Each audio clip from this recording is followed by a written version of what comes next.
അല്പം വാക്ക് ഞാൻ ഈ കുട്ടികളോടൊന്ന് പറഞ്ഞോട്ടെ. മക്കളെ, നിങ്ങളോട് എനിക്കൊന്ന് രണ്ട് കാര്യം പറയാം. നിങ്ങൾ കേൾക്കുന്നുണ്ടല്ലോ? അതോ ഇത് നിർത്തിയാൽ പോകാന്നുള്ളൊരു ഹാലിലാണോ? അല്ലല്ലോ, അത് ഉള്ളിലുണ്ടെങ്കിലും അങ്ങനെ പറയണ്ടല്ലേ. ഓക്കെ, പറയാനുള്ള കാര്യം ഇതാണ്. ഒന്ന്, നാം ജീവിക്കുന്ന ഈ കാലഘട്ടമില്ല മക്കളെ, ഇന്നത്തെ ഈ 2007 കാലഘട്ടം മുസ്ലിം സമൂഹത്തെ സംബന്ധിച്ചിടത്തോളം അത്ര വലിയ ഒരു സമാധാനത്തിൻ്റെയോ സുഖത്തിൻ്റെയോ ഒരു പ്രതാപത്തിൻ്റെയോ കാലഘട്ടമൊന്നുമല്ല. നിങ്ങൾ ഒരുപാട് കേൾക്കുകയും വായിക്കുകയും ചെയ്യുന്നവരല്ല. ലോകത്തിന് മൊത്തത്തിലെടുത്ത് പരിശോധിച്ച് നോക്കിയാൽ മുസ്ലിങ്ങൾക്ക് പണമുണ്ട്, രാജ്യങ്ങളുണ്ട്, ഭരണകൂടങ്ങളുണ്ട്, പല സംവിധാനങ്ങളുമുണ്ട്. ഒക്കെ ആണെങ്കിലും മൊത്തത്തിലെ ഇമേജ് ഒരുതരം ഭീരുത്വത്തിൻ്റെ, ഭയത്തിൻ്റെ, ഒരു ആണത്തമില്ലായ്മയുടെ. അതൊക്കെ ഈ നാട്ടിൽ നിന്ന് ഞാൻ സംസാരിക്കുമ്പോൾ എൻ്റെ പരിധി ഞാൻ വിടും എന്ന് വിചാരിച്ചിട്ട് ഞാൻ പറയാത്തത്. ബാക്കി ഞാൻ പറഞ്ഞതായിട്ട് നിങ്ങൾ കൂട്ടിക്കോളൂ, എത്ര പേർക്ക് പറയാൻ പറ്റുള്ളൂ. മനസ്സിലായല്ലോ? എന്ന് വെച്ചാൽ എനിക്ക് നിങ്ങളോട് പറയാനുള്ള വാക്കെന്താണെന്നറിയോ? ഈ അവസ്ഥ കണ്ട് നിങ്ങൾ തെറ്റിദ്ധരിച്ചിട്ട് ഇതാണ് ഇസ്ലാം, ഇതാണ് മുസ്ലിം സമുദായം എന്ന് ദയവ് ചെയ്ത് തെറ്റിദ്ധരിക്കാതിരിക്കുക. ഇതല്ല ഇസ്ലാം, ഇതല്ല മുസ്ലിം സമുദായം, ഇങ്ങനെ ആയിരുന്നില്ല മുസ്ലിം സമുദായം എന്ന് നിങ്ങൾ തിരിച്ചറിയാം. 1428 ഹിജ്റ വർഷത്തിലൂടെ കടന്നു പോവുകയാണ് നാം. 1400 ചില്ലാനം വർഷം മുസ്ലിങ്ങൾ ഈ ദുനിയാവിൽ, ഈ ഭൂമിയിൽ പ്രവർത്തിക്കാനും ജീവിക്കാനും തുടങ്ങിയിട്ടായി കഴിഞ്ഞു. ഈ 1400 വർഷങ്ങൾക്കിടയിൽ ഒരു ഗ്രാഫ് വരച്ചാൽ മുസ്ലിങ്ങൾക്ക് യശസ്സിന്റെ കാലഘട്ടമാണ് കൂടുതൽ, ഉയർച്ചയുടെ കാലഘട്ടം. ഉയർച്ച എന്ന് പറഞ്ഞാൽ മനസ്സിലായോ? ഇന്ന് ഒരു നാടില്ലേ, ആ നാടിനെ പറ്റി ഇത്തരം സ്ഥലങ്ങളിൽ പറയാൻ പറ്റില്ലാത്തത് കൊണ്ട് ഞാൻ പറയാത്തത്. ആ നാട് ഏതാന്ന് ഞാൻ അവിടുന്ന് ഇങ്ങോട്ട് വിളിച്ചു പറയണ്ട, അത് തന്നെ. ആ നാടും ആ നാട്ടിന്റെ കൂട്ടാളികളും ഒക്കെ ചെയ്തു കൂട്ടുന്ന ഒരു നിയന്ത്രണമില്ലേ ലോകത്തിന്റെ? അത് തിന്മയുടെ നിയന്ത്രണമാണെങ്കിൽ മാന്യതയുടെയും നീതിയുടെയും സ്നേഹത്തിന്റെയും പേരിൽ ലോകം നിയന്ത്രിച്ചവരാണ് നൂറുകണക്കിന് വർഷം മുസ്ലിങ്ങൾ. 8 നൂറ്റാണ്ട് ഇന്ത്യ ഭരിച്ചു. 13 നൂറ്റാണ്ട് കാലം ഈ ലോകത്തിന്റെ ഭാഗതയും തീരുമാനിച്ചത് മുസ്ലിം സമുദായമാണ്. ലോകത്തെ ഒരു മതവിഭാഗത്തെയും നശിപ്പിച്ചു തീർത്തില്ല. 8 നൂറ്റാണ്ട് ഇന്ത്യ ഭരിച്ച ഇന്ത്യയിൽ സിഖുകാരനും ഹിന്ദുവും ക്ഷത്രിയനും നായരും ബ്രാഹ്മണനും മുഴുവൻ ജീവിച്ചു. കൊന്നു തീർത്തില്ല, നശിപ്പിച്ചു തീർത്തില്ല. ഇന്ത്യ ഭരിച്ച മുഗളന്മാരും ഇന്ത്യ ഭരിച്ച മുസ്ലിം ഭരണാധികാരികളും ഇന്ത്യയിൽ ഹിന്ദു ദേവാലയങ്ങൾ നശിപ്പിക്കാൻ തീരുമാനിച്ചാൽ 800 വർഷം എന്തിനാ ഇന്ത്യയിൽ അമ്പലങ്ങൾ നശിപ്പിച്ചു തീർക്കാൻ, ഇന്ത്യയിൽ ആരാധന സ്ഥലങ്ങൾ നശിപ്പിച്ചു തീർക്കാൻ? ഒരൊറ്റ സിഖുകാരനെ കൊന്നില്ല, ഒരു ഹിന്ദുവിനെ കൊന്നില്ല, ഒരു ആരാധന സ്ഥാപനം പോലും നശിപ്പിച്ചിട്ടില്ല. ചരിത്ര വസ്തുതയാണത്. ജൂതനോട് ചോദിക്ക്, ജൂതൻ ഏറ്റവും അധികം സമാധാനം ഉൾക്കൊണ്ടത് മുസൽമാന്റെ ഭരണത്തിന് കീഴിൽ ജീവിക്കുമ്പോഴാണ്. ഇസ്തംബൂളിൽ, തുർക്കിയിൽ, പേർഷ്യ, ഇറാനിൽ, സിറിയയിൽ തുർക്കികൾ ജൂതന്മാർ ജീവിച്ചപ്പോ ആ ശാന്തരായി ജീവിച്ചു. ക്രിസ്ത്യാനികളോട് ചോദിക്ക്, സഭാ തർക്കത്തിന്റെ പേരിൽ തമ്മിലടിക്കാതെ പരസ്പരം കൂട്ടക്കൊല നടത്താതെ ശാന്തമായി ജീവിച്ച കാലഘട്ടം ഏതാണെന്ന് ക്രിസ്ത്യൻ വിവരമുള്ളവരോട് ചോദിച്ചു നോക്കൂ. ഇസ്ലാമിന്റെ നിഴലിൽ, ഇസ്ലാമിന്റെ കൊടിക്കീഴിൽ ജീവിച്ച കാലഘട്ടത്തിൽ, മുസ്ലിം ഭരണത്തിന് കീഴിൽ ജീവിച്ച ഇസ്ലാം സമാധാനം ഈ ലോകത്ത് നൽകിയിട്ടുള്ളൂ. ഇത് ഇവിടെ നിന്നിട്ടൊരു പെരുമ്പറ കുട്ടിയല്ല ഞാൻ. ധൈര്യസമേതം ചരിത്ര ഗ്രന്ഥങ്ങളുടെ പ്രസ്താവനകളുടെ സത്യസന്ധമായ വസ്തുതകളുടെ നിരത്തിക്കൊണ്ട് സമർത്ഥിക്കാൻ കഴിയുന്ന സത്യമാണിത്. ആ നിലക്കുള്ളൊരു പാരമ്പര്യമുള്ളൊരു സമൂഹത്തിന് പടച്ചവന്റെ കിതാബിനെയും പടച്ചവന്റെ നിർദ്ദേശത്തെയും അവഗണിച്ചതിന്റെ പേരിൽ പടച്ചവൻ നൽകിയ താൽക്കാലികമായൊരു ശിക്ഷ.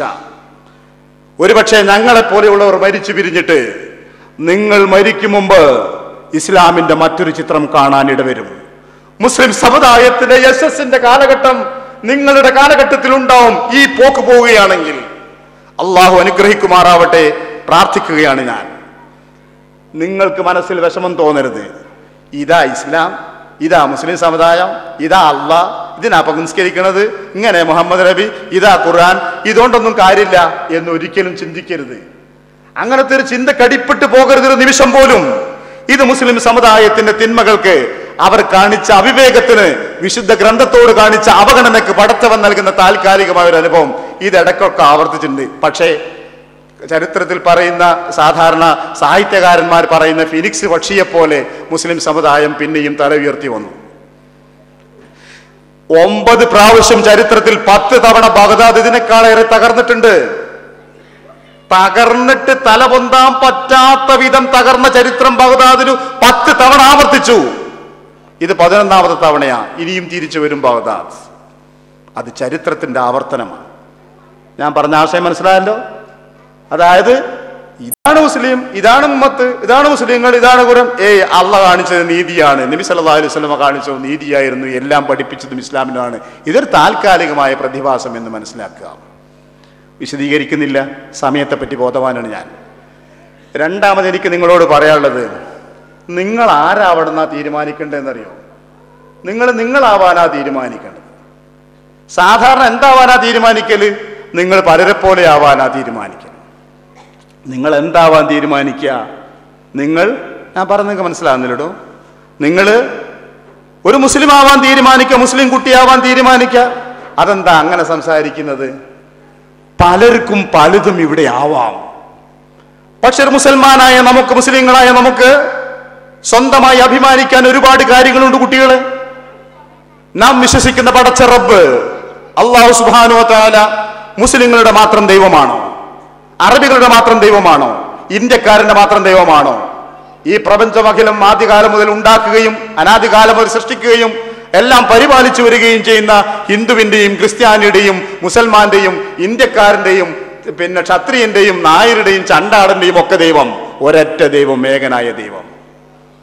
അതാ നമ്മുടെ അല്ലാഹ്. ആ വിശുദ്ധ ഖുർആൻ എന്ന ഗ്രന്ഥമില്ലേ, ഇതര മതവിഭാഗങ്ങൾ കൊണ്ടു നടക്കുന്ന ഗ്രന്ഥങ്ങളും മതഗ്രന്ഥങ്ങളുമായി താരതമ്യം ചെയ്തു നോക്കൂ. ഖുർആൻ ഒന്നിനൊന്ന് മെച്ചമായി വേറിട്ട് നിൽക്കുന്നതായി കാണാം. ബൈബിൾ പഠിച്ചു നോക്കൂ, ഗീത പഠിച്ചു നോക്കൂ, രാമായണം വായിച്ചു നോക്കൂ, ഏത് മതഗ്രന്ഥം എടുത്തു നോക്കൂ, സിഖുകാരുടെ മതഗ്രന്ഥം എടുത്തു നോക്കൂ. ഞാനത് വായിച്ചു എന്നല്ല, പക്ഷെ പഠിച്ചവർ പറഞ്ഞു വെച്ചത് വായിക്കാനുള്ള ഭാഗ്യം ഉണ്ടായിട്ടുണ്ട്. എന്താണ് ഈ കിതാബ് നിറയങ്ങള്? എന്തൊക്കെയാ അതിൽ പറഞ്ഞു വെച്ചിരിക്കുന്നത്? സാധാരണ ഒരു മതഗ്രന്ഥം എന്നൊക്കെ സങ്കല്പിക്കുന്ന സങ്കല്പത്തിൽ നിന്ന് വിട്ടിട്ട് മനുഷ്യ ജീവിതത്തിന് ഉതകുന്ന ഉപദേശ നിർദ്ദേശങ്ങൾ മാത്രമല്ല, ചരിത്രത്തിന്റെ പിറകിലേക്ക് പോയി ചരിത്രപരമായ വസ്തുതകൾ, ഭൂമിയിൽ സംഭവിക്കാൻ സാധ്യതയുള്ള കാര്യങ്ങൾ, ഈ പ്രപഞ്ചത്തെപ്പറ്റി മനസ്സിലാക്കാൻ ഉതകുന്ന ഒരുപാട് വാതിലുകൾ എല്ലാം കൂടി നിറച്ചു വെച്ചൊരു ഗ്രന്ഥമാണ് ഇത്. വേറെ ആർക്കുമില്ലടോ. നിങ്ങൾക്ക് അഭിമാനിക്കാൻ നമസ്കാരമുണ്ട്, നിങ്ങൾക്ക് അഭിമാനിക്കാൻ ഹജ്ജുണ്ട്, നിങ്ങൾക്ക് അഭിമാനിക്കാൻ നോമ്പുണ്ട്, നിങ്ങൾക്ക് അഭിമാനിക്കാൻ നിങ്ങളുടെ ദീനിലെ കൽപ്പനകളുണ്ട്, നിങ്ങൾക്ക് അഭിമാനിക്കാൻ നിങ്ങളുടെ മതത്തിൽ ശാസനകളുണ്ട്, വിരോധങ്ങളുണ്ട്. ഒന്നിനൊന്ന് മെച്ചപ്പെട്ടവ. ഞാൻ പറഞ്ഞതൊക്കെ മനസ്സിലായില്ലേ? ഉംറക്ക് പോയില്ല നിങ്ങൾ, ഹജ്ജിന് പോയിട്ടില്ല നിങ്ങളിൽ പലരും. ആ ബാങ്ക് വിളിക്കുന്ന നേരത്തിന് മുമ്പായിട്ട് ആളുകൾ വരുന്ന ഒരു രംഗം കണ്ടില്ല നിങ്ങൾ? 25 ലക്ഷം ജനങ്ങൾ ഒരു വളണ്ടിയർ സഹായമില്ലാതെ ചുറ്റളവിൽ നിൽക്കുന്നു, നിത്യം കൃത്യമായി. ഒരു വളണ്ടിയറോ പോലീസുകാരനോ നിയന്ത്രിക്കാനില്ലാതെ നിന്ന് എല്ലാം നിന്ന് 25 ലക്ഷം ജനങ്ങൾ, 30 ലക്ഷം ജനങ്ങൾ ഹറമില് അറഫ മൈതാനിയില് രാജാവും പ്രജയും വ്യത്യാസമില്ലാതെ എല്ലാവരും ഒരേ വേഷം ധരിച്ചുകൊണ്ട് വെയിലും കൊണ്ട് കഴിയുന്നു.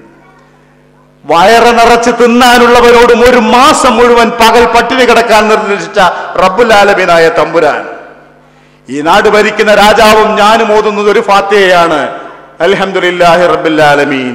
അയാളും പറയണം റബ്ബിഗ്ഫിർലി വർഹംനി, ഞാനും പറയുന്നു അത് തന്നെ റബ്ബിഗ്ഫിർലി വർഹംനി. ലോകം കണ്ടതിൽ വെച്ച് ഏറ്റവും പൂർണ്ണനായ മനുഷ്യനേതെന്ന് ചോദിച്ചാൽ അതിനൊരൊറ്റ ഉത്തരമേ ഉള്ളൂ, മുഹമ്മദ് മുസ്തഫ സല്ലല്ലാഹു അലൈഹി വസല്ലം. ആ മഹാന്റെ അനുയായികളാ നമ്മള്. ലോകത്ത് വന്ന മഹാന്മാർക്കൊക്കെ ഒരു പ്രത്യേകത, ഒരിടത്തവർ മികച്ചു നിൽക്കുമ്പോ മറ്റേ നഗത്തവർ പൂജ്യമാണ്, മോശമാണ്. പ്രവാചകൻ ഒന്നിനൊന്ന് മെച്ചമാണ് ഓരോ ഭാഗവും. ഒരു നല്ല ഭർത്താവ്, ഒരു നല്ല അയൽവാസി, ഒരു നല്ല നേതാവ്, ഒരു നല്ല ഭരണകർത്താവ്, ഒരു നല്ല പ്രാസംഗികൻ, ഒരു സാഹിത്യ, ഏത് ഭാഷമെടുത്തു നോക്കൂ അവിടെ പൂർണ്ണമായി നിലനിൽക്കുന്നു ആ പ്രവാചകൻ.